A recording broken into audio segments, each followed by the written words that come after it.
वजीर आजम नरेंद्र मोदी ने पाकिस्तान को दहशत गर्दी का जिम्मेदार करार दिया। मोदी ने पाकिस्तान को खित्ते का विलन खुद को मजलूम बनाकर पेश करने की कोशिश। नरेंद्र मोदी बोले हैं कि जिन्होंने ये हमला किया है, ये आतंक किया है, उनको सपोर्ट करने वालों को मैं कल्पना कर रहा हूं कि उनको इससे बड़ी सजा मिलेगी।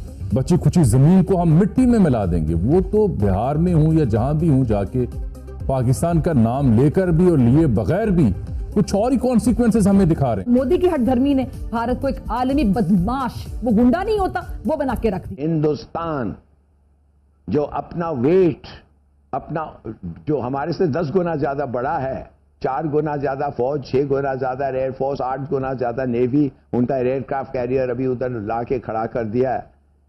क्या ये फोर्स को हम रेजिस्ट कर सकते हैं? हिंदुस्तान जो है वो पूरी तरह तैयार है। उनकी मिसाइल टेक्नोलॉजी, उनकी आर्म्ड फोर्सेस। नरेंद्र मोदी अपने आप को एक तारीख साज हिंदू लीडर साबित करना चाहता है। भारत में अगर बादल भी गरजें तो फौरी तौर पे उसे दहशतगर्दी का नाम देकर उंगली पाकिस्तान की तरफ उठा दी जाती है। मैं कहता हूं कि अगर इस दफे भी किसी तरीके से बाय सम मिरेकल आप बच जाएं जंग से, आप समझते हैं कि मोदी के इसके रहने में और फिर ऐसे मौके नहीं आएंगे? How many times will you just बैरली escape war? Hindustan के ये जो प्लानिंग हो रही है हिंदुस्तान के अंदर इस वक्त, और पाकिस्तान के ऑब्वियसली इंटेलिजेंसेस जो है उनकी जराए से इंफॉर्मेशन है कि ये प्रीटेक्स करने के बाद वो ट्रैक करने का सोच रहे हैं। नरेंद्र मोदी का पाकिस्तान पर इल्जाम लगाना ऐसा है जैसे बिच्छू दूसरों को जहर आलूद होने का ताना दे। खुद को अमन का ठेकेदार जाहिर करने वाले नरेंद्र मोदी दरअसल खित्ते में बदअमनी के सबसे बड़े सहूलतकार हैं। उनकी पॉलिसीज नफरत, तासुब, तशद्दुद के सिवा कुछ भी नहीं। मोदी सरकार हर एक मौका इस्तेमाल करेगा पाकिस्तान के खिलाफ। इंडस बेसिन ट्रीटी इंडिया ने आपके साथ मुअत्तल कर दी। That is a declaration of war. हर जगह नरेंद्र मोदी के मुजालिम की दास्तानें बिखरी पड़ी हैं, मगर मजाल है कि वो अपने गिरेबान में कभी झांक कर देखें। झूठ, प्रोपेगेंडा, मुनाफकत, ये है मोदी सरकार का असल और मकरूज। अभी तो 100 बिलियन का इन्होंने अभी वेपन्स जो लिए हैं, ये किसके लिए लिए हैं? ये इंडिया ने ये हर जगह जाके जो तैयारी लगे, किस लिए भाई? ये तो पाकिस्तान के लिए लिया है। खुद को दुनिया का सबसे बड़ा सो कॉल्ड जमहूरी लीडर कहलवाने पर बाजी। मोदी की तारीख दानिला इल्मी की इंतहा है। मोदी जब भी बोलते हैं तारीख कानों को हाथ लगाकर माफी मांगने लगती है। मोदी ने हिंदुत्व के नजरिए का फरोग देने में जदीद साइंस को भी नहीं बख्शा। कभी वो दावा करते हैं कि हिंदुस्तान हजारों साल से मौजूद है, कभी वो सिकंदर आजम को बिहार में पहुंचा देते हैं, और फिर कभी टीवी पर खड़े होकर प्लास्टिक सर्जरी को हिंदू धर्म की इजाद करार दे देते हैं। अब ऐसे शख्स के मुंह से पाकिस्तान की तारीख पर तबसरा सुनना ऐसा ही है जैसे आप कह लें कि अंधे को रंगों की तशरीह करते दिखना।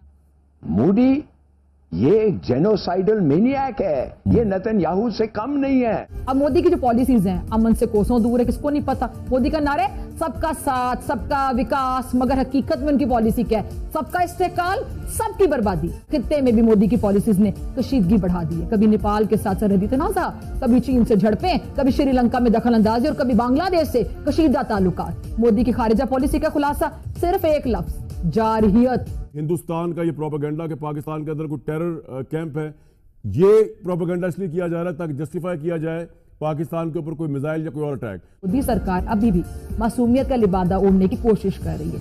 मोदी की जो खारिजा पॉलिसी है वो नाकामी है, नाकामी है और नाकामी है।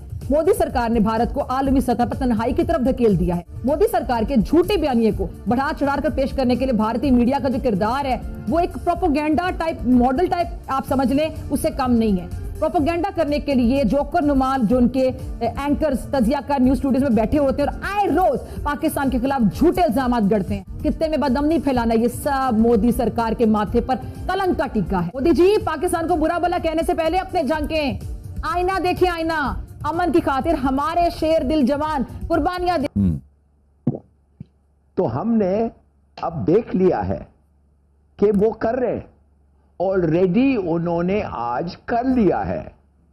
उन्होंने 2 जगह पाकिस्तान का पानी को डाइवर्ट किया है या कम किया है। तो इसका मतलब ये है कि ये जंग एक्चुअली हो गई है, शुरू हो गई है। जंग शुरू हो गई। वी हैव सेड कि अगर आप ये करेंगे, हमने कहा था अगर आप ये करेंगे it's an act of war. उन्होंने किया, it is now an act of war. अब आप मुझे बताएं कि ये जो जंग शुरू हो गई है ये कैसे लड़ेंगे?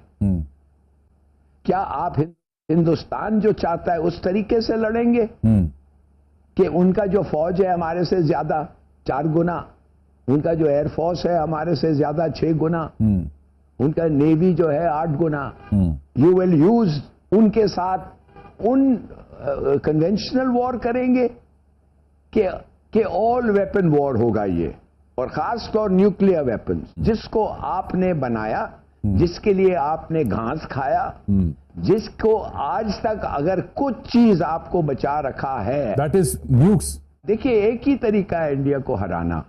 وہ کیا طریقہ صاحب ہے؟ بات کر رہے ہیں آپ نے ہلانی صاحب بڑا اچھا کمپیریزن کیا کہ کنونشنل جو وارفیئر ہے اس میں تو ان کی عددی برتری ہے، ان کے پاس مین پاور کی برتری ہے، تو آپ کہہ رہے ہیں کہ نان کنونشنل اور جو آپ کا سب سے امپورٹنٹ ٹول ہے دیٹ از نیوکلیئر ٹول، آپ کہہ رہے ہیں وہ باقی رہ گیا ہے، اس کے علاوہ باقی آپشنز میں ہم شاید ان کو بیٹ نہ کر سکیں، یہ کہہ رہے ہیں؟ ہندوستان جو اپنا ویٹ، اپنا جو ہمارے سے 10 گنا زیادہ بڑا ہے، 4 گنا زیادہ فوج، 6 گنا زیادہ ایئر فورس، 8 گنا زیادہ نیوی، ان کا ایئر کرافٹ کیریئر ابھی ادھر لا کے کھڑا کر دیا ہے، کیا یہ فورس کو ہم ریزسٹ کر سکتے ہیں؟ کر کے کیسے دکھائیں. کر سکتے ہیں؟